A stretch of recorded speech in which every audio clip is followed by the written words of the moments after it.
We are given that this is a function. We want to know, is it a one-to-one function? If it is, let's find its inverse. Now, by the way, this is a linear function, so is a linear function one-to-one? Does it pass the horizontal line test?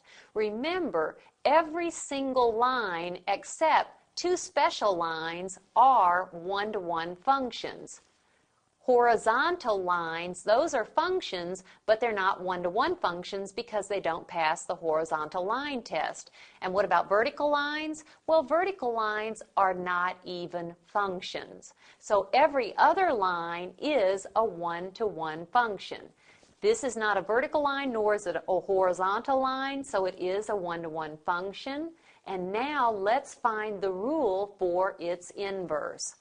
Normally, if this is written as f of x, we would first call this y just because it's easier to manipulate y than f of x. Then to find the inverse, we simply need to switch variables. Every time there's a y, replace it with x. Every time there's an x, replace it with y. Believe it or not, this now gives us a rule for finding the ordered pair solutions of the inverse of this function, because all ordered pairs will be switched from ordered pairs of this equation. We would like this, though, solved for y, so let's take a moment and solve it for y.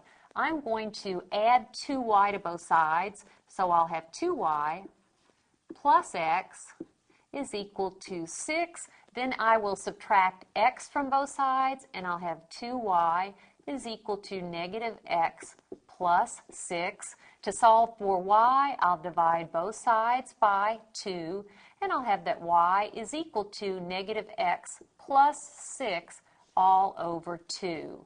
Let's suppose this is our function f of x. Then to show that this is the inverse of f of x, we will write f inverse of x, simply a notation, and that equals negative x plus 6 all over 2. This is the inverse of our original function.